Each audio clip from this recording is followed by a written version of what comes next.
जय शिव शंभू हर हर भोले शिव शंभू, जय जय शिव शंकर शिव शंभू हर हर भोले शिव शंभू। पहला अध्याय।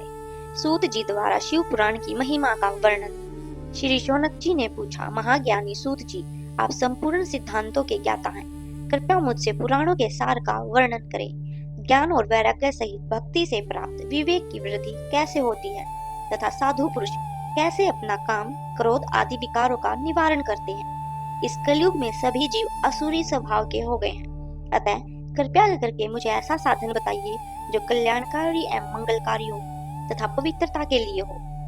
प्रभु, वह ऐसा साधन हो जिससे मनुष्य की शुद्धि हो जाए और इस निर्मल हृदय वाले पुरुष को सदैव के लिए शिव की प्राप्ति हो जाए। श्री सूत जी ने उत्तर दिया, शौनक जी, आप धन्य हैं, क्योंकि आपके मन में पुराण कथा को सुनने के लिए अपार प्रेम व लालसा है। इसलिए मैं तुम्हें परम उत्तम शास्त्र की कथा सुनाता हूँ वत्स।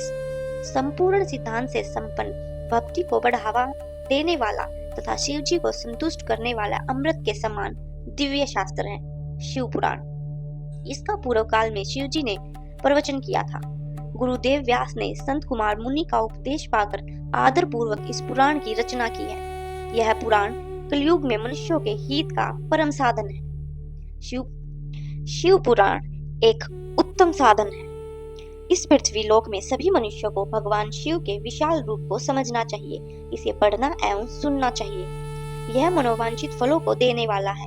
इससे मनुष्य निष्पाप हो जाता है तथा इस लोक में सभी सुखों का उपभोग करके अंत में शिवलोक को प्राप्त करता है। शिव पुराण में 24,000 श्लोक हैं, जिसमें 7 संहिताएं हैं। शिव पुराण परम ब्रह्मा परमात्मा के समान गति प्रदान करने वाला है। मनुष्य को पूरी भक्ति एवं संयम पूर्वक इसे सुनना चाहिए। जो मनुष्य प्रेम पूर्वक नित्य इसको बाँचता है या इसका पाठ करता है, वह निसंदेह पुण्य आत्मा है। भगवान शिव उस विद्वान पुरुष पर प्रसन्न होकर उसे अपना धाम प्रदान करते हैं। प्रतिदिन आदर पूर्वक शिव पुराण का पूजन करने वाले मनुष्य संसार में संपूर्ण भोगों को भोगकर भगवान शिव के पद को प्राप्त करते हैं। वे सदा सुखी रहते हैं। शिव पुराण में भगवान शिव का सर्वस्व है। इस लोक और परलोक में सुख की प्राप्ति के लिए आदर पूर्वक इसका सेवन करना चाहिए। यह निर्मल शिव पुराण अर्थ, काम और मोक्ष रूप चारों पुरुषार्थों को देने वाला है। अतः सदा प्रेम पूर्वक इसे सुनना एवं पढ़ना चाहिए। दूसरा अध्याय। देवराज को शिवलोक की प्राप्ति, चंचुला का संसार से वैराग्य। श्री शौनक जी ने कहा, आप धन्य हैं सूत जी, आप परमार्थ तत्व के ज्ञाता हैं। आपने हम पर कृपा करके हमें यह अद्भुत और दिव्य कथा सुनाई है। भूतल पर इस कथा के समान कल्याण का कोई और साधन नहीं है। आपकी कृपा से यह बात हमने समझ ली है। सूत जी, इस कथा के द्वारा कौन से पापी शुद्ध होते हैं, उन्हें कृपया पूर्वक बताकर इस जगत को कर्तार्थ कीजिए। सूत जी बोले, मुने, जो मनुष्य पाप, दुराचार तथा काम, क्रोध, मद, लोभ में निरंतर डूबे रहते हैं, वो भी शिव पुराण पढ़ने एवं सुनने से शुद्ध हो जाते हैं तथा उनके पापों का पूर्णतः नाश हो जाता है। इस विषय में मैं तुम्हें एक कथा सुनाता हूँ। देवराज ब्राह्मण की कथा। बहुत समय पहले की बात है। किरातों के नगर में देवराज नामक एक ब्राह्मण रहता था। वह ज्ञान में दुर्लभ, गरीब, रस बेचने वाला तथा वैयक्तिक धर्म से विमुख था। वह स्नान संध्या नहीं करता था तथा उसमें वैश्यवृत्ति बढ़ती जा रही थी। वह भक्तों को ठगता था। उसने अनेक मनुष्य को मारकर उन सब का धन हड़प लिया था। उस पापी ने थोड़ा सा भी धन धर्म के काम में नहीं लगाया था। यह वैश्य ज्ञानी तथा आचार भ्रष्ट था। एक दिन वह घूमता हुआ देवयोग से प्रतिष्ठानुपुर जा पहुंचा और वहां उसने एक शिवालय देखा, जहाँ बहुत से साधु महात्मा एकतर हुए थे। देवराज वहीं ठहर गया। वहां रात में उसे जवर आ गया और उसे बड़ी पीड़ा होने लगी। वहीं पर एक ब्राह्मण देवता शिव पुराण की कथा सुना रहा था। जवर में पड़ा देवराज भी ब्राह्मण के मुख से शिव कथा को निरंतर सुनता रहता था। 1 मास बाद देवराज जवर से पीड़ित अवस्था में चल बसा। यमराज के दूत उसे बांधकर यमपुरी ले गए। तभी वहां शिवलोक से भगवान शिव के पार्षद गण आ गए। वे कर्पूर के समान उज्जवल थे। उनके हाथ में त्रिशूल, संपूर्ण शरीर पर भस्म और गले में रुद्राक्ष की माला उनके शरीर की शोभा को बढ़ा रही थी। उन्होंने यमराज के दूतों को मार पीट कर देवराज को यमदूतों के चंगुल से छुड़ा लिया और उसे अपने अद्भुत विमान में बैठाकर जब कैलाश पर्वत पर ले जाने लगे तो यमपुरी में कोलाहल मच गया, जिसे सुनकर यमराज अपने भवन से बाहर आए। साक्षात रुद्रों के समान प्रतीत होने वाले इन दूतों का धर्मराज ने विधि पूर्वक पूजन कर ज्ञान दृष्टि से सारा मामला जान लिया। उन्होंने भय के कारण भगवान शिव के दूतों से कोई बात नहीं पूछी। तत्पश्चात शिव दूत देवराज को लेकर कैलाश चले गए और वहां पहुंचकर उन्होंने ब्राह्मण को पूर्णावतार भगवान शिव के हाथों में सौंप दिया। शौनक जी ने कहा, महाभाग सूत जी, आप सर्वज्ञ हैं। आपके कृपा प्रसाद से मैं कृतार्थ हुआ। इस इतिहास को सुनकर मेरा मन आनंदित हो गया है। अतः भगवान शिव में प्रेम बढ़ाने वाले दूसरी कथा भी कहिए। तीसरा अध्याय, बिंदुंग ब्राह्मण की कथा। श्री श्रुत जी बोले, शौनक सुनो, मैं तुम्हारे सामने एक अन्य गोपनीय कथा का वर्णन करूंगा, क्योंकि तुम शिव भक्तों में अग्रगण्य व देवताओं में श्रेष्ठ हो। समुद्र के किनारे प्रदेश में वाशकल नामक गांव है, जहां वैदिक धर्म से विमुख महापापी मनुष्य रहते हैं। वे सभी दुष्ट हैं एवं उनका मन दूषित विषय भोगों में ही लगा रहता है। वे देवताओं एवं भाग्य पर विश्वास नहीं करते। वे सभी कुटिल वृत्ति वाले हैं, किसानी करते हैं और विभिन्न प्रकार के अस्त्र शस्त्र रखते हैं। वे व्यभिचारी हैं। वे इस बात से पूर्णतः अनजान है कि ज्ञान, वैराग्य और सद्धर्म ही मनुष्य के लिए प्रेम पुरुषार्थ है। वे सभी पशु बुद्धि हैं। अन्य समुदाय के लोग भी उन्हीं की तरह बुरे विचार रखने वाले धर्म से विमुख हैं। वे नित्य कुकर्म में लगे रहते हैं एवं सदा विषय भोगों में डूबे रहते हैं। वहाँ की स्त्रियां भी बुरे स्वभाव की, स्वेच्छाचारिणी, पाप में डूबी, कुटिल सोच वाली और व्यभिचारिणी है। वे सभी सद्व्यवहार सदाचार से सर्वथा शून्य है। वहाँ सिर्फ दुष्टों का निवास है। वाशकल नामक गांव में बिंदुक नाम का एक ब्राह्मण रहता था। वह अधर्मी, दुरात्मा एवं महापापी था। उसकी स्त्री बहुत ही सुंदर थी। उसका नाम चंचुला था। वह सदा उत्तम धर्म का पालन करती थी, परंतु बिंदुक वैश्यगामी था। इस तरह कुकर्म करते हुए बहुत समय व्यतीत हो गया। उसकी स्त्री काम से पीड़ित होने पर भी सर्वधर्म नाश के भय से क्लेश सहकर भी काफी समय तक धर्मभ्रष्ट नहीं हुई, परंतु आगे चलकर वह भी अपने दुराचारी पति के आचरण से प्रभावित होकर दुराचारणी और अपने धर्म से विमुख हो गई। इस तरह दुराचार में डूबे हुए उन पति पत्नी का बहुत सा समय व्यर्थ बीत गया। वैश्यगामी दूषित बुद्धि वाला वह दुष्ट ब्राह्मण बिंदुक समय अनुसार मृत्यु को प्राप्त हो नरक में चला गया।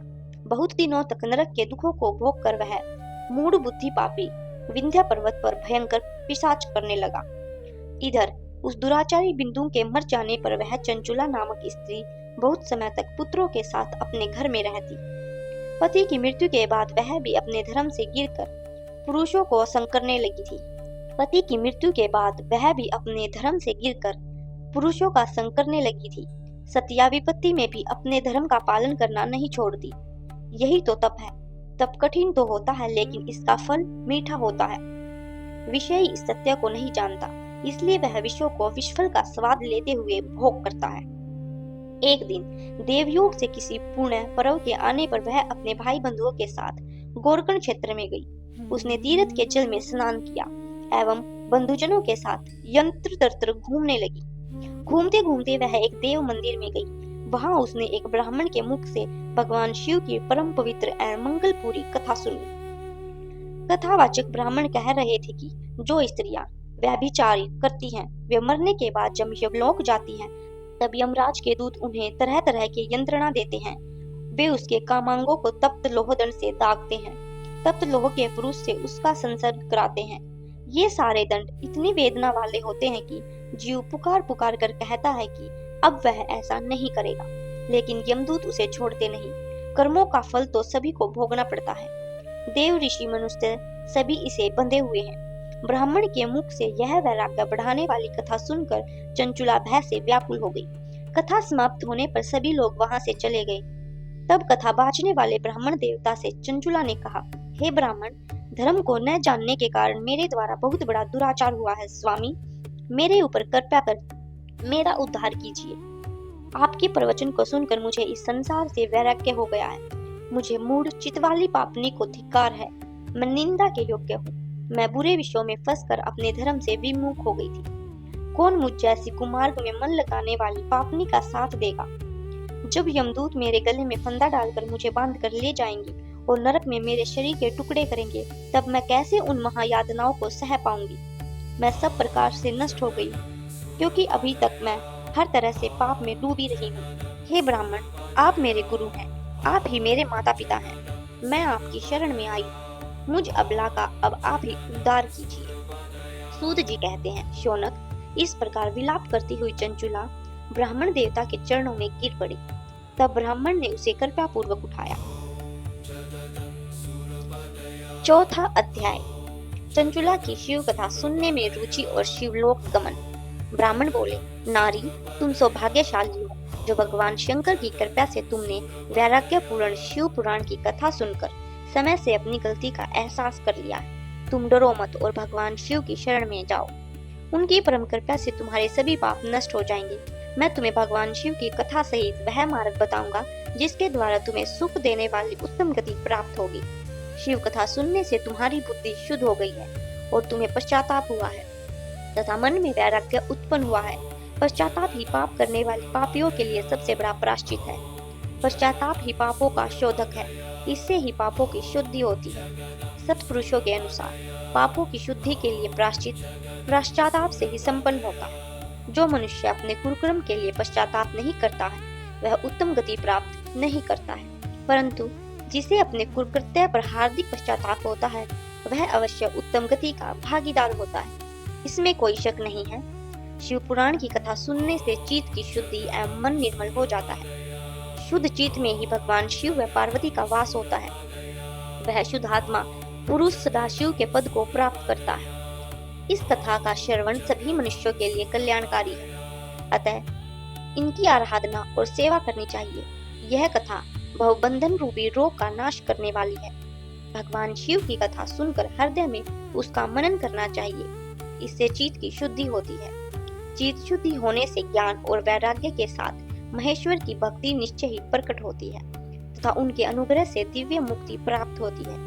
जो मनुष्य माया के प्रति आसक्त है, वह इस संसार बंधन से मुक्त नहीं हो पाता। हे ब्राह्मण पत्नी, तुम अन्य विषयों से अपने मन को हटाकर भगवान शिव की इस परम पावन कथा को सुनो। इससे तुम्हारे चित्त की शुद्धि होगी और तुम्हें मोक्ष की प्राप्ति होगी। जो मनुष्य निर्मल हृदय से भगवान शिव के चरणों का चिंतन करता है, उसकी एक ही जन्म में मुक्ति हो जाती है। सूत जी कहते हैं, शौनक, यह कहकर वो ब्राह्मण चुप हो गए। उनका हृदय करुणा से भर गया। वे ध्यान में मग्न हो गए। ब्राह्मण का उक्त उपदेश सुनकर चंचुला के नेत्रों में आनंद के आंसू छलक आए। वह हर्ष भरे हृदय से ब्राह्मण देवता के चरणों में गिरकर रोने लग गई और हाथ जोड़कर बोली, मैं कृतार्थ हो गई। हे ब्राह्मण, शिव भक्तों में श्रेष्ठ स्वामी, आप धन्य हैं। आप परमार्थदर्शी हैं तथा सदा परोपकार में लगे रहते हैं। साधो, मैं नरक के समुद्र में गिर रही हूँ, कृपया कर मेरा उद्धार कीजिए। जिस पौराणिक व अमृत के समान सुंदर शिव पुराण कथा की बात आपने की है, उसे सुनकर ही मेरे मन में वैराग्य उत्पन्न हुआ है। उस अमृतमयी शिव पुराण कथा को सुनने के लिए मेरे मन में बड़ी श्रद्धा हो रही है। कृपया आप मुझे उसे सुनाइए। सूत जी कहते हैं, शिव पुराण की कथा सुनने की इच्छा मन में लिए हुए चंचुला उन ब्राह्मण देवता की सेवा में वहीं रहने लगी। उस गोकर्ण नामक महाक्षेत्र में उन ब्राह्मण देवता के मुख से चंचुला शिव पुराण की भक्ति, ज्ञान और वैराग्य बढ़ाने वाली और मुक्ति देने वाली परम उत्तर कथा सुनकर कृतार्थ हुई। उसका चित्त शुद्ध हो गया। वह अपने हृदय में शिव का सगुण रूप का चिंतन करने लगी। वह सदैव शिव के सच्चिदानंदमय रूप का स्मरण करती थी। तत्पश्चात अपना समय पूर्ण होने पर चंचुला ने बिना किसी कष्ट के अपना शरीर त्याग दिया। उसे लेने के लिए एक दिव्य विमान वहां पहुंचा। यह विमान शोभा साधना से सजा था एवं शिव गणों से सुशोभित था। चंचुला विमान से शिवपुरी पहुंची। उसके सारे पाप धुल गए। वह दिव्यांगना हो गई। वह गोरा देवी मस्तक पर अर्धचंद्र का मुकुट व अन्य दिव्य आभूषण पहने शिवपुरी पहुंची। वहां उसने सनातन देवता त्रिनेत्रधारी महाशिव को देखा। सभी देवता उनकी सेवा में भक्ति भाव से उपस्थित थे। उनकी अंग कांति करोड़ों सूर्यों के समान प्रकाशित हो रही थी। 5 मुख और हर मुख में 3-3 नेत्र थे। मस्तक पर अर्धचंद्राकार मुकुट शोभायान हो रहा था। कंठ में नील चिन्ह था। उनके साथ में देवी गौरी विराजमान थी, जो विद्युत पुंज के समान प्रकाशित हो रही थी। महादेव जी की कांति कपूर के समान गौर थी। उनके शरीर पर श्वेत वस्त्र थे तथा शरीर श्वेत भस्म से युक्त था। इस प्रकार भगवान शिव के परम उज्जवल रूप के दर्शन कर चंचुला बहुत प्रसन्न हुई। उसने भगवान को बारंबार प्रणाम किया और हाथ जोड़कर प्रेम, आनंद और संतोष से युक्त हो विनीत भाव से खड़ी हो गई। उसके नेत्रों से आनंद की धारा बहने लगी। भगवान शिव व भगवती गौरी उमा ने करुणा के साथ सौम्य दृष्टि से देखकर चंचुला को अपने पास बुलाया। गौरी उमा ने उसे प्रेम पूर्वक अपनी सखी बना लिया। चंचुला सुख पूर्वक भगवान शिव के धाम में उमा देवी की सखी के रूप में निवास करने लगी। 5वां अध्याय, बिंदुओं का पिशाच योनि से उद्धार। सूरत जी बोले, शौनक, एक दिन चंचुला आनंद में मग्न उमा देवी के पास गई और दोनों हाथ जोड़कर उनकी स्तुति करने लगी। चंचुला बोली, हे गिरिराज नंदिनी सकंद माता उमा, आप सभी मनुष्यों एवं देवी देवताओं के पूज्य तथा समस्त सुखों को देने वाली है। आप शंभु प्रिया हैं, आप ही सगुणा और निर्गुणा हैं। हे सच्चिदानंद सर्वपूर्णी, आप ही प्रकृति की पोषक हैं। हे माता, आप ही संसार की सृष्टि, पालन और संहार करने वाली हैं। आप ही ब्रह्मा, विष्णु और महेश को उत्तम प्रतिष्ठा देने वाली परम शक्ति हैं।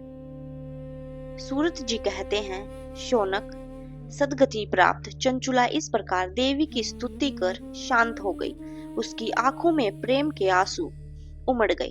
तब शंकर प्रिया भगवत वत्सला उमा देवी ने बड़े प्रेम से चंचुला को चुप कराते हुए कहा, सखी चंचुला, मैं तुम्हारी स्तुति से प्रसन्न हूँ। बोलो, क्या वर मांगती हो? चंचुला बोली, हे गिरिराज कुमारी, मेरे पति बिंदु इस समय कहाँ हैं? उनकी कैसी गति हुई है, मुझे बताइए, और कुछ ऐसा उपाय कीजिए ताकि हम फिर से मिल सकें।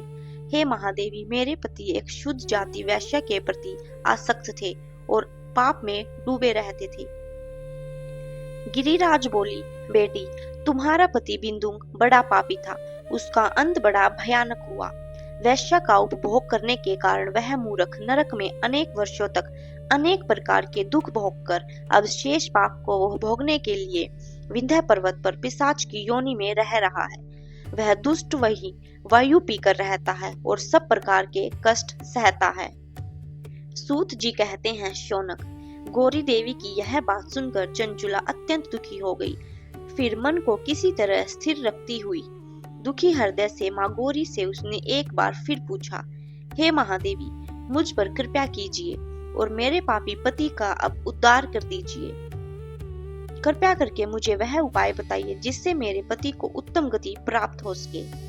गौरी देवी ने कहा, यदि तुम्हारा पति बिंदु शिव पुराण की पुण्यमयी उत्तम कथा सुने तो वह इस दुर्गति को पार करके उत्तम गति का भागी हो सकता है।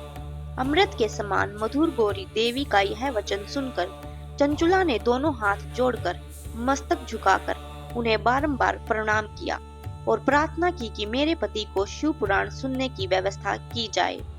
ब्राह्मण पत्नी चंचुला के बार बार प्रार्थना करने पर शिवप्रिया गौरी देवी ने भगवान शिव की महिमा का गान करने वाले गंधर्व राज तुम्बुरो को बुलाकर कहा, तुम्बुरो, तुम्हारी भगवान शिव में प्रीति है। तुम मेरे मन की सभी बातें जानकर मेरे कार्यों को सिद्ध करते हो। तुम मेरी इस सखी के साथ विंध्य पर जाओ। वहाँ एक महाघोर और भयंकर पिशाच रहता है। पूर्व जन्म में वह पिशाच बिंदु नामक ब्राह्मण मेरी इस सखी चंचुला का पति था। वह वैश्यगामी हो गया। उसने स्नान, संध्या आदि नित्य कर्म छोड़ दिए। क्रोध के कारण उसकी बुद्धि भ्रष्ट हो गई। दुर्जनों से उसकी मित्रता तथा सज्जनों से द्वेष बढ़ गया था। वह अस्त्र शस्त्र में हिंसा करता, लोगों को सताता और उनके घरों में आग लगा देता था। चंडालों से दोस्ती करता वह रोज वैश्य के पास जाता था। पत्नी को त्याग कर दुष्ट लोगों से दोस्ती कर उन्हीं के संपर्क में रहता था। वह मृत्यु तक दुराचार में फंसा रहा। मृत्यु के बाद उसे पापियों के भोग स्थान यमपुर ले जाया गया। वहां घोर नरकों को सहकर इस समय वह विंध्य पर्वत पर पिशाच बनकर रह रहा है और पापों का फल भोग रहा है। तुम उसके सामने परम पुण्यमयी, पापों का नाश करने वाली शिव पुराण की दिव्य कथा का प्रवचन करो। इस कथा को सुनने से उसका हृदय सभी पापों से मुक्त होकर शुद्ध हो जाएगा और वह प्रेत योनि से मुक्त हो जाएगा। दुर्गति से मुक्त होने पर उस बिंदुक नामक पिशाच को विमान पर बिठाकर तुम भगवान शिव के पास ले आना। सूत जी कहते हैं, शौनक, माँ उमा का उपदेश सुनकर गंधर्वराज तुम्बोरो प्रसन्नता पूर्वक अपने भाग्य की सराहना करते हुए चंचुला को लेकर विमान से पिशाच के निवास स्थान विंध्य पर्वत गया। वहां पहुंचकर उसने विकराल आकृति वाले पिशाच को देखा। उसका शरीर विशाल था, उसकी ठोड़ी बड़ी थी। वह कभी हंसता, कभी रोता तथा कभी उछलता था। महाबली तुम्बोरो ने बिंदुक नामक पिशाच को पाशों से बांध लिया। उसके बाद तुम्बुरो ने शिव पुराण की कथा बांचने के लिए स्थान तलाश कर मंडप की रचना की। शीघ्र ही इस बात का पता लोगों को चल गया कि एक पिशाच के उद्धार हेतु देवी पार्वती की आज्ञा से तुम्बुरो शिव पुराण की अमृत कथा सुनाने विंध्य पर्वत पर आया।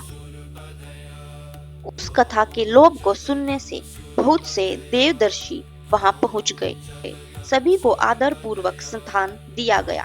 पिशाच बिंदु को पासों से बांधकर आसन पर बिठाया गया और तब तुम्बुरो ने परम उत्तम शिव पुराण की अमृत कथा का गान शुरू किया। उसने पहली विद्वेश्वर संहिता से लेकर 7वीं वायु संहिता तक शिव पुराण की कथा का स्पष्ट वर्णन किया।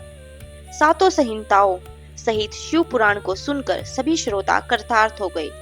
परम पूर्ण शिव पुराण को सुनकर पिशाच सभी पापों से मुक्त हो गया और उसने पिशाच शरीर का त्याग कर दिया। शीघ्र ही उसका रूप दिव्य हो गया। उसका शरीर गौर वर्ण का हो गया। शरीर पर श्वेत वस्त्र एवं पुरुषों के आभूषण आ गए। इस प्रकार दिव्य देहधारी होकर बिंदुक अपनी पत्नी चंचुला के साथ स्वयं भी भगवान शिव का गुणगान करने लगे। उसे इस दिव्य रूप में देखकर सभी को बहुत आश्चर्य हुआ। उसका मन परम आनंद से परिपूर्ण हो गया। सभी भगवान महेश्वर के अद्भुत चरित्र को सुनकर कृतार्थ हो गए। उनका यशोगान करते हुए अपने अपने धाम को चले गए। बिंदुक अपनी पत्नी चंचुला के साथ विमान में बैठकर शिवपुरी की ओर चल दिया। महेश्वर के गुणों का ज्ञान करते हुए बिंदुक अपनी पत्नी चंचुला व तुम्बुरो के साथ शीघ्र ही शिव धाम पहुंच गया। भगवान शिव व देवी पार्वती ने उसने अपना पार्षद बना लिया।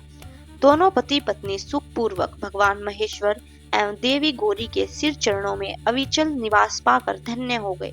छठा अध्याय, शिव पुराण के श्रवण की विधि। शौनक जी कहते हैं, महापराग सूत जी, आप धन्य एवं शिव भक्तों में श्रेष्ठ हैं। हम पर कृपया करके हमें कल्याण में शिव पुराण के श्रवण की विधि बताइए, जिससे सभी श्रोताओं के संपूर्ण उत्तम फल की प्राप्ति हो। सूत जी ने कहा, मुने शौनक, तुम्हें संपूर्ण फल की प्राप्ति के लिए मैं शिव पुराण की विधि सविस्तार बताता हूँ।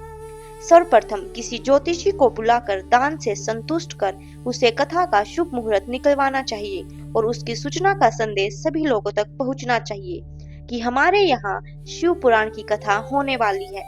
अपने कल्याण की इच्छा रखने वालों को इसे सुनने अवश्य पधारना चाहिए। देश देश में जो भी भगवान शिव के भक्त हों तथा शिव कथा के कीर्तन और श्रवण के उत्सुक हों, उन सभी को आदर पूर्वक बुलाना चाहिए और उनका आदर सत्कार करना चाहिए। शिव पुराण सुनने के लिए मंदिर, तीर्थ, वन प्रांत अथवा घर में ही उत्तम स्थान का निर्माण करना चाहिए। केले के खंभों से सुशोभित कथा मंडप तैयार कराएं। उसे सब और फल पुष्प सुंदर चंदोवे से अलंकृत करना चाहिए। चारों कोनों पर ध्वज लगाकर उसे विभिन्न सामग्री से सुशोभित करें। भगवान शंकर के लिए भक्ति पूर्वक दिव्य आसन का निर्माण करना चाहिए तथा कथावाचक के लिए भी दिव्य आसन का निर्माण करना चाहिए। नियम पूर्ण कथा सुनने वालों के लिए सुयोग्य आसन की व्यवस्था करें तथा अन्य लोगों की बैठने के लिए व्यवस्था करें। कथा बाचने वाले विद्वान के प्रति कभी बुरी भावना न रखें। संसार में जन्म तथा गुणों के कारण बहुत से गुरु होते हैं, परंतु उन सब में पुराणों का ज्ञाता ही परम गुरु माना जाता है। पुराण वेता पवित्र, शांत, साधु, ईर्ष्या पर विजय प्राप्त करने वाला और दयालु होना चाहिए। ऐसे गुणी मनुष्य को इस पुण्यमय कथा को बाचना चाहिए। सूर्योदय से 3:30 पहर तक इसे बाचना उपयुक्त समय है। मध्याह्न काल में 2 घड़ी तक कथा बंद रखनी चाहिए ताकि लोग मलमूत्र का त्याग कर सके। जिस दिन से कथा शुरू हो रही है उससे एक दिन पहले व्रत ग्रहण करें। कथा के दिनों में प्रातःकाल का नित्य कर्म संक्षेप में कर लेना चाहिए। वक्ता के पास उसकी सहायता हेतु एक विद्वान व्यक्ति को बैठाना चाहिए जो कि इस प्रकार के संशयों को दूर कर लोगों को समझाने में कुशल हो। कथा में आने वाले विद्वानों को दूर करने के लिए कथा में आने वाले विघ्नों को दूर करने के लिए सर्वप्रथम गणेश जी का पूजन करना चाहिए। भगवान शिव व शिव पुराण की भक्ति भाव से पूजा करें। तत्पश्चात श्रोता तन मन से शुद्ध होकर आदर पूर्वक शिव पुराण की कथा सुने। जो वक्ता और श्रोता अनेक प्रकार के कर्मों से भटक रहे हों, काम आदि 6 विकारों से युक्त हों, वे पुण्य के भागी नहीं हो सकते। जो मनुष्य अपनी सभी चिंताओं को भूलकर कथा में मन लगाते हैं, उन्हें शुद्धि बुद्धि मनुष्य को उत्तम फल की प्राप्ति होती है। 7वां अध्याय, श्रोताओं द्वारा पालन किए जाने वाले नियम। सूत जी बोले, शौनक, शिव पुराण सुनने का व्रत लेने वाले पुरुषों के लिए जो नियम है उन्हें भक्ति पूर्वक सुनो। शिव पुराण की पुण्यमयी कथा नियम पूर्वक सुनने से बिना किसी विघ्न बाधा के उत्तम फल की प्राप्ति होती है। दीक्षा रहित मनुष्य को कथा सुनने का अधिकार नहीं है, अतः पहले वक्ता से दीक्षा ग्रहण करनी चाहिए। नियम पूर्वक कथा सुनने वाले मनुष्य को ब्रह्मचर्य का अच्छी तरह से पालन करना चाहिए। उसे भूमि पर सोना चाहिए, पत्तल में खाना खाना चाहिए तथा कथा समाप्त होने पर ही अन्न ग्रहण करना चाहिए। समर्थ मनुष्य को शुद्ध भाव से शिव पुराण की कथा की समाप्ति तक उपवास रखना चाहिए और एक ही बार भोजन करना चाहिए। गरिष्ठ अन्न, दाल, जला अन्न, सेम, मसूर तथा बासी अन्न नहीं खाना चाहिए।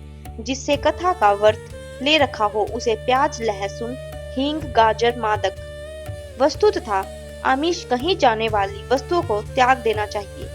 ऐसा मनुष्य प्रतिदिन सत्य, सोच, दया, मौन, सरलता, विनय तथा हार्दिक उदारता आदि सद्गुणों को अपनाए तथा साधु संतों की निंदा का त्याग कर नियम पूर्वक कथा सुने।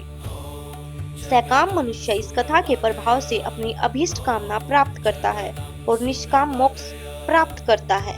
सभी स्त्री पुरुषों को विधि विधान से शिव पुराण की उत्तम कथा को सुनना चाहिए। महर्षि, शिव पुराण की समाप्ति पर श्रोताओं को भक्ति पूर्वक भगवान शिव की पूजा की तरह पुराण पुस्तक की पूजा भी करनी चाहिए तथा इसके बाद विधि पूर्वक वक्ता का भी पूजन करना चाहिए। पुस्तक को रखने के लिए नया और सुंदर बस्ता बनाएं। पुस्तक एवं वक्ता की पूजा के बाद वक्ता की सहायता हेतु बुलाए गए पंडित का भी सत्कार करना चाहिए। कथा में पधारे अन्य ब्राह्मणों को भी अन्न धन का दान दे। गीत, वाद और नृत्य से उत्सव को महान बनाए।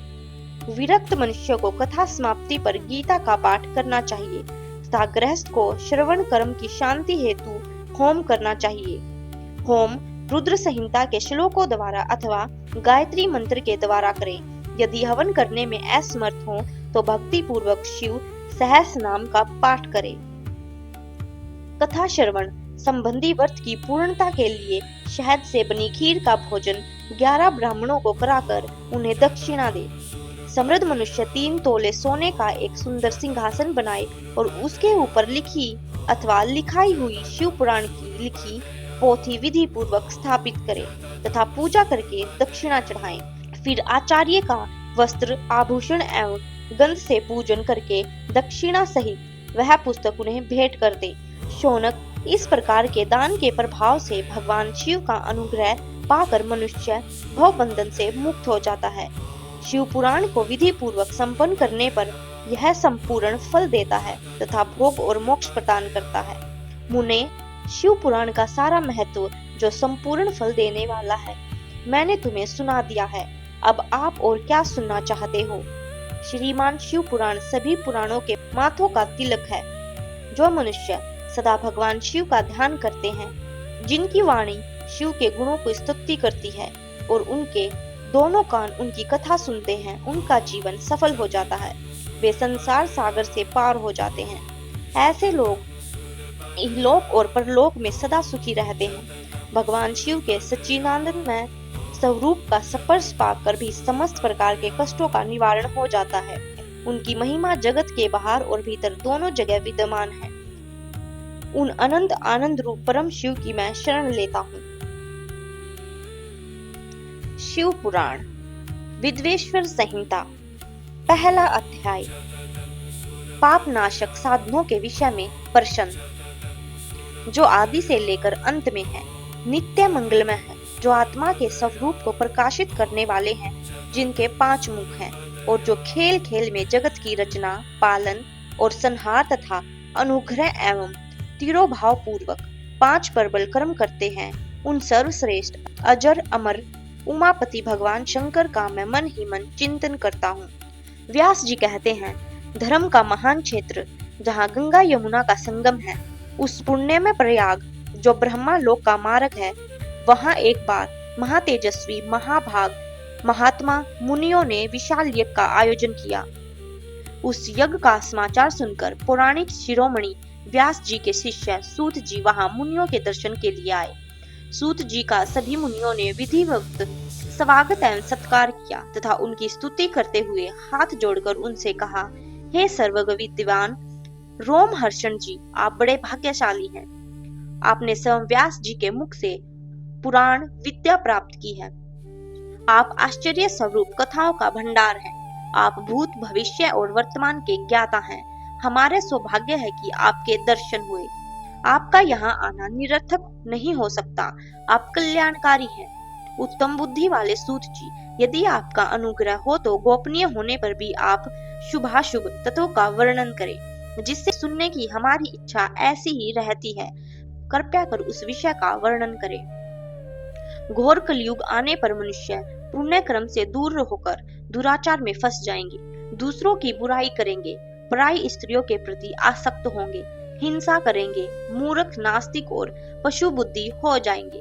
सूत जी, कलयुग में वेद प्रतिपादित वर्ण आश्रम व्यवस्था नष्ट हो जाएगी।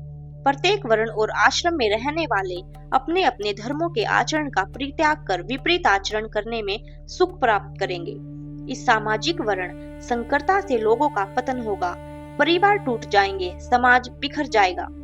प्राकृतिक आपदाओं से जगह जगह लोगों की मृत्यु होगी, धन का क्षय होगा, स्वार्थ और लोभ की प्रवृत्ति बढ़ जाएगी, ब्राह्मण लोभी भी हो जाएंगे और वेद बेचकर धन प्राप्त करेंगे, मद से मोहित होकर दूसरों को ठगेंगे, पूजा पाठ नहीं करेंगे और ब्रह्म ज्ञान में शून्य होंगे।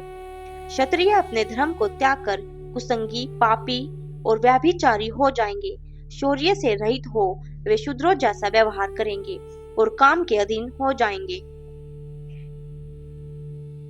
इस सामाजिक वर्ण संकरता से लोगों का पतन होगा, परिवार टूट जाएंगे, समाज बिखर जाएगा, प्राकृतिक आपदाओं से जगह जगह लोगों की मृत्यु होगी, धन का क्षय होगा, स्वार्थ और लोभ की प्रवृत्ति बढ़ जाएगी। वैश्य धर्म से विमुख हो संस्कार भ्रष्ट होकर कुमार्गी, धनोपार्जन परायण होकर नाप तोल में ध्यान लगाएंगे।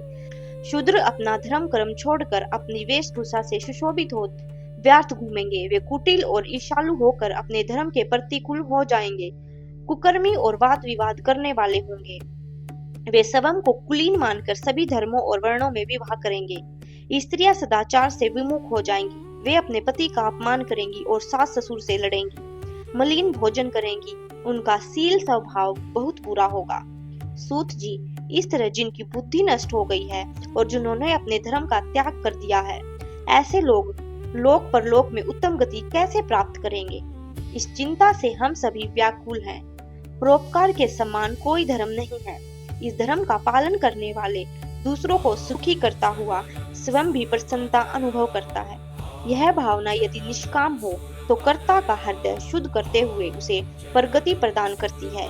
हे महामुने, आप समस्त सिद्धांतों के ज्ञाता हैं। कृपया कर कोई ऐसा उपाय बताइए जिनसे इन सब के पापों का तत्काल नाश हो जाए। व्यास जी कहते हैं, उन श्रेष्ठ मुनियों की यह बात सुनकर सूत जी मन ही मन परम श्रेष्ठ भगवान शंकर का स्मरण करते हुए उनसे इस प्रकार बोले। दूसरा अध्याय, शिव पुराण का परिचय और महिमा। सूत जी कहते हैं, साधु महात्माओं, आपने बहुत अच्छी बात पूछी है। यह प्रश्न तीनों लोगों का हित करने वाला है। आप लोगों के स्नेहपूर्ण आग्रह पर गुरुदेव व्यास का स्मरण कर मैं समस्त पाप राशियों से उद्धार करने वाले शिव पुराण की अमृत कथा का वर्णन कर रहा हूँ। ये वेदांत का सार सरसव है। यही परलोक में परमार्थ को देने वाला है तथा दुष्टों को नाश करने वाला है। इसमें भगवान शिव के उत्तम यश का वर्णन है। धर्म, अर्थ, काम और मोक्ष आदि पुरुषार्थों को देने वाला पुराण अपने प्रभाव की दृष्टि से वृद्धि और विस्तार को प्राप्त हो रहा है। शिव पुराण के अध्ययन से कलयुग के सभी पापों में लिप्त जीव उत्तम गति को प्राप्त हो जाएगा। इसके उदय से ही कलयुग का उत्पात शांत होगा। शिव पुराण को वेद तुल्य माना जाएगा। इसका प्रवचन सर्वप्रथम भगवान शिव ने ही किया था। इस पुराण के 12 खंड या भेद हैं। ये 12 संहिताएं हैं। पहली विद्वेश्वर संहिता, दूसरी रुद्र संहिता, तीसरी विनायक संहिता, चौथी उमा संहिता, पांचवी सहस्त्र कोटि रुद्र संहिता, छठी एकादश रुद्र संहिता, सातवीं कैलाश संहिता, आठवीं शतरुद्र संहिता, नौवीं कोटि रुद्र संहिता, 10वीं मात्र संहिता, 11वीं वायव्य संहिता तथा 12वीं धर्म संहिता। विद्वेश्वर संहिता में 10,000 श्लोक हैं। रुद्र संहिता, विनायक संहिता, उमा संहिता और मात्र संहिता प्रत्येक में 8-8 हजार श्लोक हैं। एकादश रुद्र संहिता में 13,000, कैलाश संहिता में 6,000, शतरुद्र संहिता में 3,000, कोटि रुद्र संहिता में 9,000, सहस्त्र कोटि रुद्र संहिता में 11,000, वायव्य संहिता में 4,000 और धर्म संहिता में 12,000 श्लोक हैं। मूल शिव पुराण में कुल 1,00,000 श्लोक हैं, परंतु व्यास जी ने इसे 24,000 श्लोकों में संक्षिप्त कर दिया है। पुराणों की क्रम संख्या में शिव का चौथा स्थान है, जिसमें 7 संहिताएं हैं। पूर्व काल में भगवान शिव ने 900 करोड़ श्लोकों का पुराण ग्रंथित किया था। सृष्टि के आरंभ में निर्मित यह पुराण साहित्य अधिक विस्तृत था। द्वापर युग में द्वैपायन आदि महर्षियों ने पुराण को 18 भागों में विभाजित कर 4,00,000 श्लोकों में इसका संक्षिप्त कर दिया। इसके उपरांत व्यास जी ने 24,000 श्लोकों में इसका प्रतिपादन किया। यह वेद तुल्य पुराण विद्वेश्वर रुद्र संहिता, शतरुद्र संहिता, कोटि रुद्र संहिता, उमा संहिता, कैलाश संहिता और वायव्य संहिता नामक 7 संहिताओं में विभाजित है। यह 7 संहिताओं वाला शिव पुराण वेद के समान प्रामाणिक तथा उत्तम गति प्रदान करने वाला है। इस निर्मल शिव पुराण की रचना भगवान शिव द्वारा की गई है तथा इसको संक्षेप में संकलित करने का श्रेय व्यास जी को जाता है। शिव पुराण सभी जीवों का कल्याण करने वाला, सभी पापों को नाश करने वाला है। यही सत्य पुरुषों को कल्याण प्रदान करने वाला है। यह तुलना रहित है तथा इसमें वेद प्रतिपादित अद्वैत ज्ञान तथा निष्पट धर्म का प्रतिपादन है। शिव पुराण श्रेष्ठ मंत्र समूहों का संकलन है तथा यही सभी के लिए शिव धाम की प्राप्ति का साधन है। समस्त पुराणों में सर्वश्रेष्ठ शिव पुराण ईर्ष्या सहित अंतकरण वाले विद्वानों के लिए जानने की वस्तु है। इसमें परमात्मा का ज्ञान किया गया है। इस अमृतमयी शिव पुराण को आदर से पढ़ने और सुनने वाला मनुष्य शिव का प्रिय होकर परम गति को प्राप्त कर लेता है। तीसरा अध्याय, श्रवण कीर्तन और मनन साधनों की श्रेष्ठता। व्यास जी कहते हैं, सूत जी के वचनों को सुनकर सभी महर्षि बोले, भगवान आप वेद तुल्य अद्भुत एवं पूर्णिय शिव पुराण की कथा सुनाइए। सूत जी ने कहा, हे महर्षिगण, आप कल्याणमय भगवान शिव का स्मरण करके वेद के सारे प्रकट शिव पुराण की अमृत कथा सुनिए। शिव पुराण में भक्ति, ज्ञान और वैराग्य का गान किया गया है। जब सृष्टि आरंभ हुई तो 6 कुलों के महर्षि आपस में वाद विवाद करने लगे कि अमुक वस्तु उत्कृष्ट है, अमुक नहीं। जब इस विवाद ने बड़ा रूप धारण कर लिया तो सभी अपनी शंका के समाधान के लिए सृष्टि की रचना करने वाले अविनाशी ब्रह्मा जी के पास जाकर हाथ जोड़कर कहने लगे, हे प्रभु, आप संपूर्ण जगत को धारण कर उनका पोषण करने वाले हैं। प्रभु, हम जानना चाहते हैं कि संपूर्ण तत्वों से परे परात्पर पुराण पुरुष कौन है।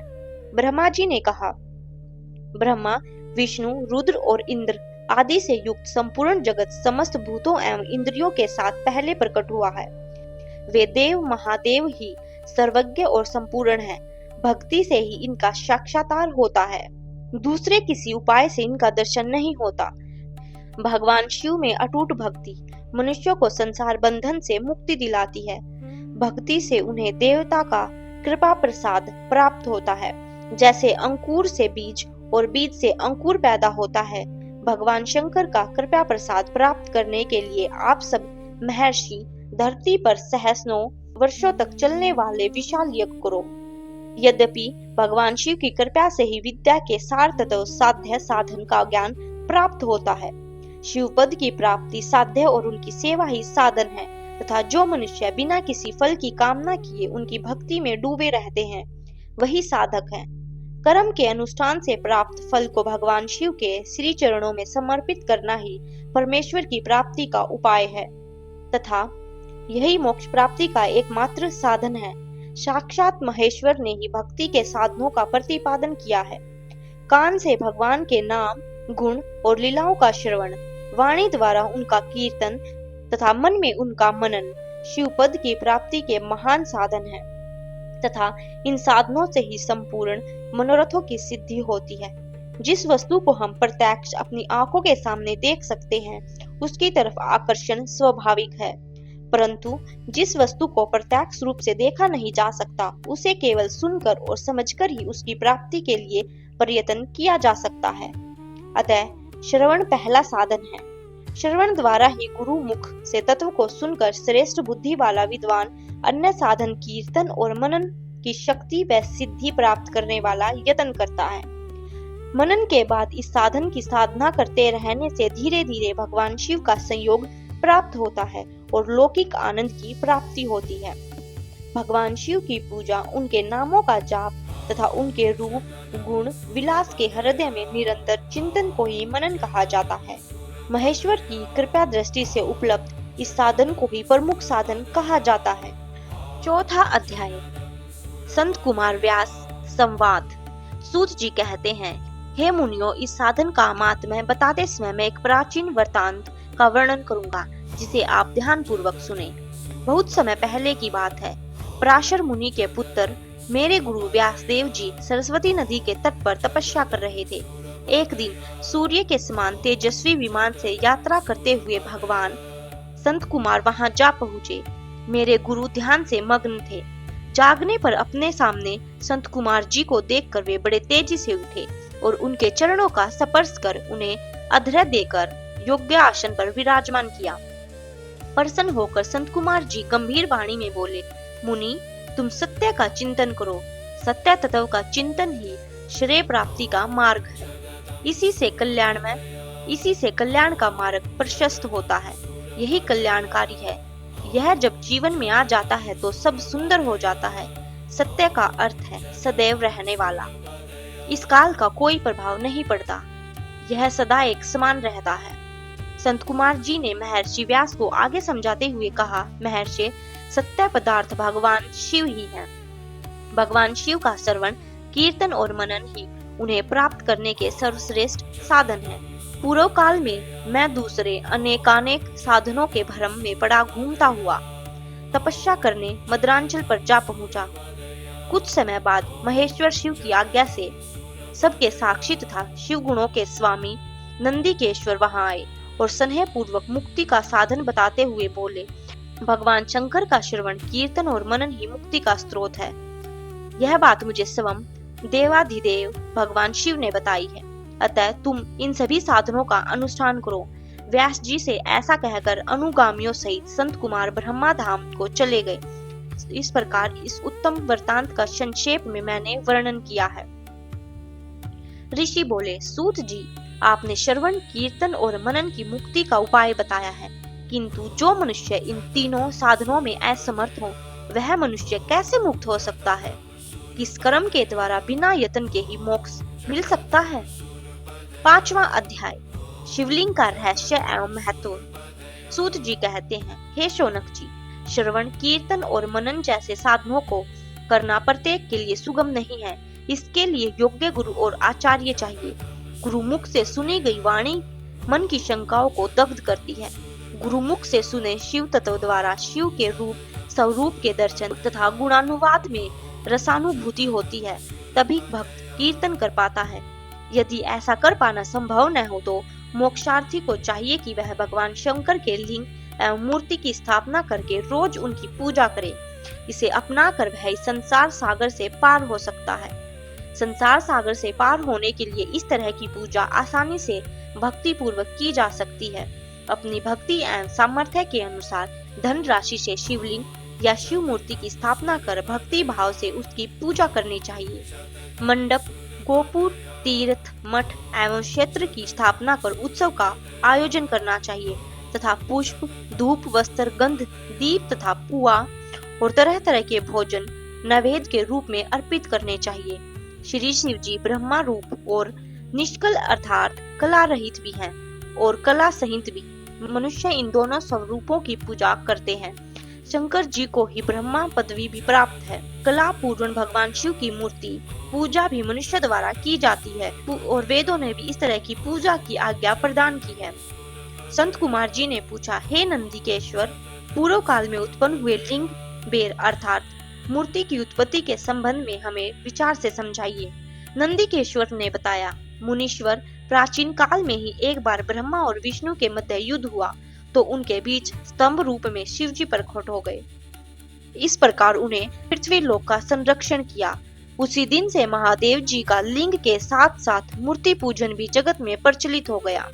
अन्य देवताओं की साकार अर्थात मूर्ति पूजा होने लगी, जो भी अभीष्ट फल प्रदान करने वाली थी, परंतु शिव जी के लिंग और मूर्ति दोनों रूप ही पूजनीय हैं। छठा अध्याय, ब्रह्मा विष्णु युद्ध। नंदी किशोरी बोले, पूर्व काल में श्री विष्णु अपनी पत्नी श्री लक्ष्मी जी के साथ शेष शैया पर शयन कर रहे थे। तब एक बार ब्रह्मा जी वहां पहुंचे और विष्णु जी को पुत्र कहकर पुकारने लगे। पुत्र उठो, मैं तुम्हारा ईश्वर तुम्हारे सामने खड़ा हूँ। यह सुनकर विष्णु जी को क्रोध आ गया। फिर भी शांत रहते हुए वे बोले, पुत्र, तुम्हारा कल्याण हो, कहो अपने पिता के पास कैसे आना हुआ।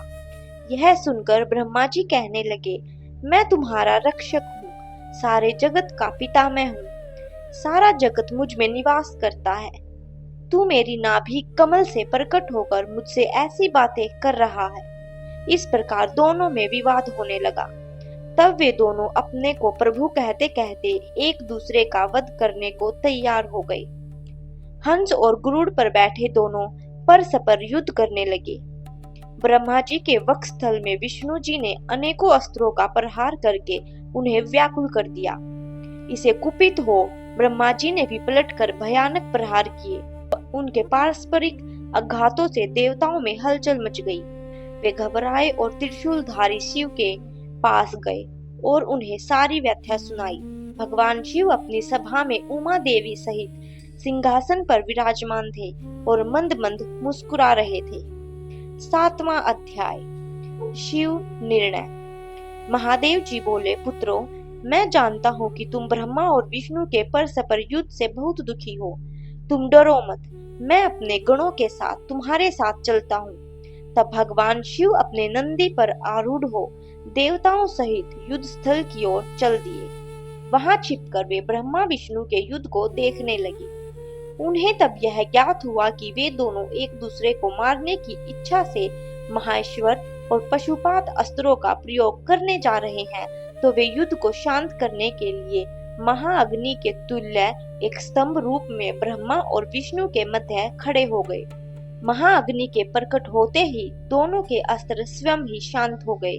अस्त्रों को शांत होते देखकर ब्रह्मा और विष्णु दोनों कहने लगे कि इस अग्नि स्वरूप स्तंभ के बारे में हमें जानकारी चाहिए। दोनों ने उनकी परीक्षा लेने का निर्णय किया। भगवान विष्णु ने शुक्र रूप धारण किया और उनको देखने के लिए नीचे धरती में चल दिए। ब्रह्मा जी हंस का रूप धारण करके ऊपर की ओर चल दिए। पाताल में बहुत नीचे जाने पर भी विष्णु को स्तंभ का अंत नहीं मिला। अंत में वे वापस चले गए। ब्रह्मा जी ने आकाश में जाकर केतकी का फूल देखा। वे उस फूल को लेकर विष्णु जी के पास गए। विष्णु ने उनके चरण पकड़ लिए। ब्रह्मा जी के छल को देखकर भगवान शिव प्रकट हुए। विष्णु जी की महानता से शिव प्रसन्न होकर बोले, हे विष्णु जी, आप सत्य बोलते हैं, अतः मैं आपको अपनी समानता का अधिकार देता हूँ। 8वां अध्याय, ब्रह्मा का अभिमान भंग। नंदीकेश्वर बोले, महादेव जी ब्रह्मा जी के छल पर अत्यंत क्रोधित हुए। उन्होंने अपनी तीसरी आंख से भैरव को प्रकट किया। उन्होंने आज्ञा दी कि वह तलवार से ब्रह्मा जी को दंड दे।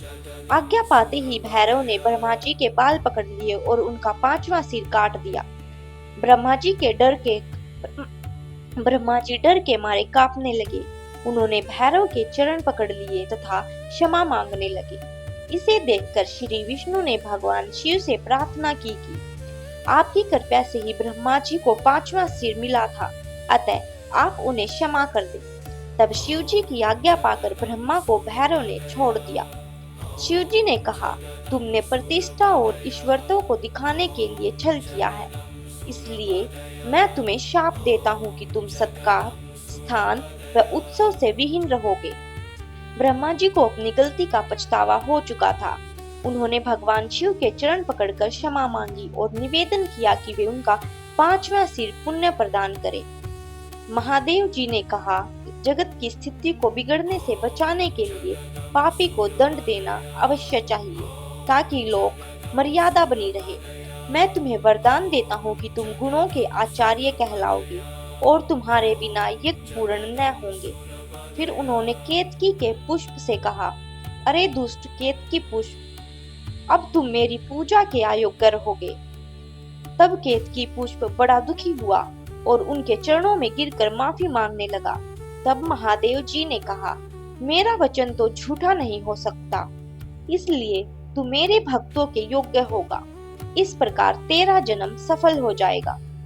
9वां अध्याय, लिंग पूजन का महत्व। नंदीकेश्वर कहते हैं, ब्रह्मा और विष्णु भगवान शिव को प्रणाम कर चुपचाप उनके दाएं बाएं भाग में खड़े हो गए। उन्होंने पूजनीय महादेव जी को श्रेष्ठ आसन पर बैठाकर पवित्र वस्तुओं से उनका पूजन किया। दीर्घकाल तक स्थिर रहने वाली वस्तुओं को पुष्प वस्तु तथा अल्पकाल तक टिकने वाली वस्तुओं को प्राकृत वस्तु कहते हैं। हार, नुपुर, कियूर, किरीट, मंडी में कुंडल, यज्ञोपवीत, उत्तरीय वस्त्र, पुष्पमाला, रेशमी वस्त्र, हार, मुद्रिका, पुष्प, तांबूल, कपूर, चंदन एवं अगरू का अनुलेप, धूप, दीप, श्वेत छत्र, व्यंजन, ध्वजा, चवर तथा अनेक दिव्य उपहारों द्वारा जिनका वैभव वाणी और मन की पहुंच से परे था, जो केवल परमात्मा के योग्य था, उनसे ब्रह्मा और विष्णु ने अपने स्वामी महेश्वर का पूजन किया। इससे प्रसन्न होकर भगवान शिव ने दोनों देवताओं से मुस्कुराकर कहा, पुत्रों, आज तुम्हारे द्वारा की गई पूजा से मैं बहुत प्रसन्न हूँ। इसी कारण यह दिन परम पवित्र और महान होगा। यह तिथि शिवरात्रि के नाम से प्रसिद्ध होगी और मुझे परम प्रिय होगी। इस दिन जो मनुष्य मेरे लिंग अर्थात निराकार रूप की ओर या मेरी मूर्ति अर्थात साकार रूप की दिन रात निराहार रहकर अपनी शक्ति के अनुसार निष्फल भाव से यथोचित पूजा करेगा, वह मेरा परम प्रिय भक्त होगा। पूरे वर्ष भर निरंतर मेरी पूजा करने पर जो फल मिलता है, वह फल शिवरात्रि को मेरा पूजन करके मनुष्य तत्काल प्राप्त कर लेता है।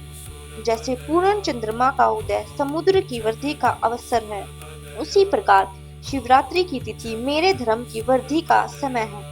इस तिथि को मेरी स्थापना का मंगलमय उत्सव होना चाहिए।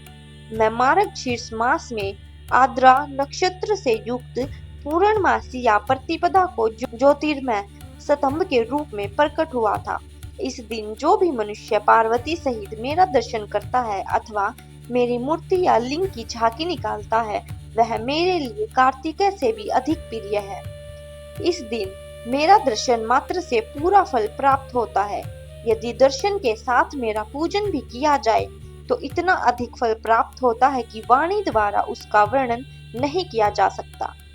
लिंग रूप में प्रकट होकर मैं बहुत बड़ा हो गया था, अतः लिंग के कारण यह भूतल लिंग स्थान के नाम से प्रसिद्ध हुआ। जगत के लोग इसका दर्शन और पूजन कर सके, इसके लिए यह अनादि और अनंत ज्योति स्तंभ अथवा ज्योतिर्मय लिंग अत्यंत छोटा हो जाएगा। यह लिंग सब प्रकार के भोग सुलभ कराने वाला तथा भोग और मोक्ष एकमात्र साधन है। इसका दर्शन, स्पर्श और ध्यान प्राणियों को जन्म और मृत्यु के कष्ट से छुड़ाने वाला है। शिवलिंग के यहाँ प्रकट होने के कारण यह स्थान अरुणाचल नाम से प्रसिद्ध होगा तथा बड़े बड़े तीर्थ प्रकट होंगे। इस स्थान पर रहने या मरने से जीवों को मोक्ष प्राप्त होगा। मेरे दो रूप हैं, साकार और निराकार। पहले मैं स्तंभ रूप में प्रकट हुआ, फिर अपने साक्षात रूप में। ब्रह्मा भाव मेरा निराकार रूप है तथा महेश्वर भाव मेरा साक्षात रूप है। ये दोनों ही मेरे शुद्ध रूप हैं। मैं ही परम ब्रह्मा परमात्मा हूँ। जीवों पर अनुग्रह करना मेरा कार्य है। मैं जगत की वृद्धि करने वाला होने के कारण ब्रह्मा कहलाता हूँ। सर्वत्र स्थित होने के कारण मैं ही सबकी आत्मा हूँ। सर्ग से लेकर अनुग्रह तक जो जगत संबंधी 5 कृत्य हैं वे सदा ही मेरे हैं। मेरी ब्रह्मा रूपता का बोध कराने के लिए पहले लिंग प्रकट हुआ, फिर अज्ञात ईश्वरत्व का साक्षात कराने के लिए मैं जगदीश रूप में प्रकट हो गया। मेरा सकल रूप मेरा ईश्वरत्व का और निष्कल रूप मेरे ब्रह्मा स्वरूप का बोध कराता है। मेरा लिंग मेरा स्वरूप है और मेरे सामीप्य की प्राप्ति कराने वाला है। मेरे लिंग की स्थापना करने वाले मेरे उपासक को मेरी समानता की प्राप्ति हो जाती है तथा मेरे साथ एकत्व का अनुभव करता हुआ संसार सागर से मुक्त हो जाता है। वह जीते जी परमानंद की अनुभूति करता हुआ शरीर का त्याग कर शिवलोक को प्राप्त होता है, अर्थात मेरा ही स्वरूप हो जाता है। मूर्ति की स्थापना लिंग की अपेक्षा गौण है। यह उन भक्तों के लिए है जो शिव तत्व के अनुशीलन में सक्षम नहीं है। प्रणव एवं पंचाक्षर मंत्र की महत्ता। ब्रह्मा और विष्णु ने पूछा, प्रभो, सृष्टि आदि 5 कृत्यों के लक्षण क्या हैं? यह हम दोनों को बताइए। भगवान शिव बोले, मेरे कर्तव्यों को समझना अत्यंत गहन है, तथापि मैं कृपया पूर्वक तुम्हें बता रहा हूँ। सृष्टि, पालन, संहार, तीरों भाव और अनुग्रह मेरे जगत संबंधी 5 कार्य हैं जो नित्य सिद्ध हैं। संसार की रचना का आरंभ सृष्टि कहलाता है। मुझसे पालित होकर सृष्टि का सुस्थिर रहना उनका पालन है। उसका विनाश ही संहार है। प्राणों के उत्कर्मक को तिरोभाव कहते हैं। इन सब से छुटकारा मिल जाना ही मेरा अनुग्रह अर्थात मोक्ष है। ये मेरे 5 कृत्य हैं। सृष्टि आदि 4 कृत्य संसार का विस्तार करने वाले हैं। 5वां कृत्य मोक्ष का है। मेरे भक्त जन इन 5 कार्यों को 5 भूतों में देखते हैं। सृष्टि धरती पर, स्थिति जल में, संहार अग्नि में, तीरों भाव वायु में और अनुग्रह आकाश में स्थित है। पृथ्वी से सबकी सृष्टि होती है, जल से वृद्धि होती है, आग सबको जला देती है, वायु एक स्थान से दूसरे स्थान पर ले जाती है और आकाश सबको अनुग्रहित करता है। इन 5 कृत्यों का भार वहन करने के लिए ही मेरे 5 मुख हैं। चारों दिशाओं में 4 मुख और इनके बीच में 5वां मुख है। पुत्रों, तुम दोनों ने मुझे तपस्या से प्रसन्न कर सृष्टि और पालन 2 कार्य प्राप्त किए हैं। इसी प्रकार मेरी विभूति स्वरूप रुद्र और महेश्वर ने संहार और तिरोभाव कार्य मुझसे प्राप्त किए हैं, परंतु मोक्ष मैं स्वयं प्रदान करता हूँ।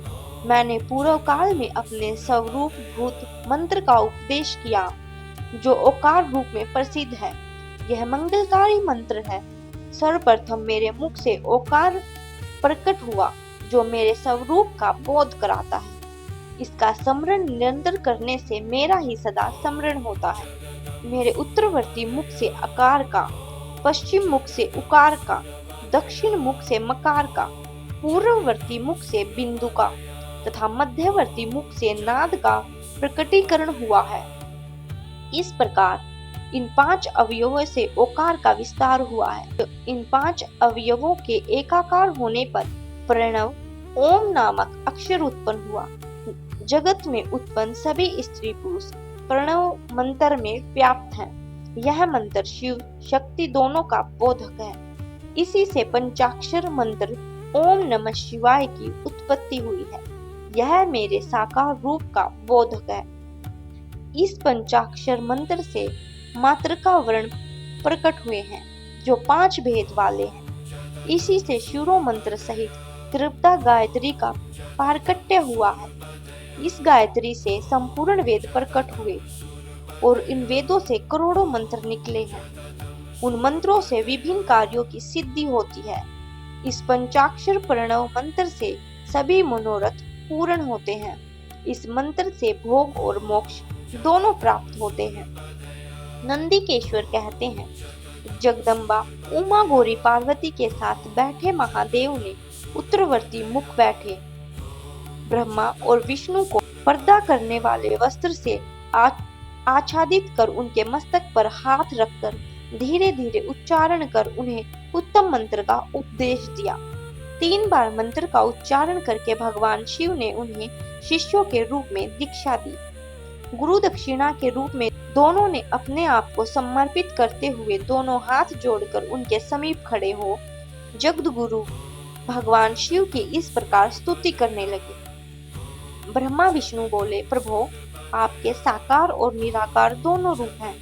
आप तेज में प्रकाशित हैं। आप सबके स्वामी हैं। आप सर्वात्मा को नमस्कार है।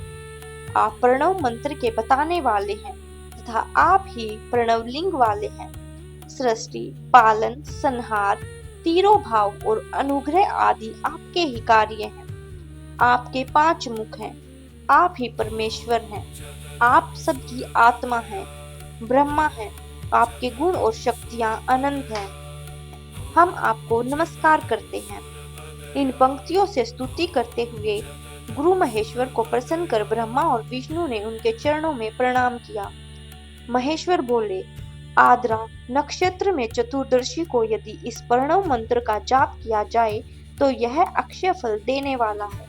सूर्य की संक्रांति में महा आद्रा नक्षत्र में एक बार किया प्रणव जप करोड़ों गुना जप का फल देता है। मृगशिरा नक्षत्र का अंतिम भाग तथा पुनर्वसु का शुरू का भाग पूजा, होम और तर्पण के लिए सदा आद्रा के समान ही है। मेरे लिंग का दर्शन प्रातःकाल अर्थात मध्याह्न से पूर्व काल में करना चाहिए। मेरे दर्शन पूजन के लिए चतुर्दशी तिथि उत्तम है। मेरे दर्शन पूजन के लिए चतुर्दशी तिथि उत्तम है। पूजा करने वालों के लिए मेरी मूर्ति और लिंग दोनों समान है। फिर भी मूर्ति की अपेक्षा लिंग का स्थान ऊंचा है, इसलिए मनुष्य को शिवलिंग का ही पूजन करना चाहिए। लिंग का ओम मंत्र से और मूर्ति का पंचाक्षर मंत्र से पूजन करना चाहिए। शिवलिंग की स्वयं स्थापना करके या दूसरों से स्थापना करवाकर उत्तम द्रव्यों से पूजा करने से मेरा पद सुलभ होता है। इस प्रकार दोनों शिष्यों को उपदेश देकर भगवान शिव अंतर्धान हो गए।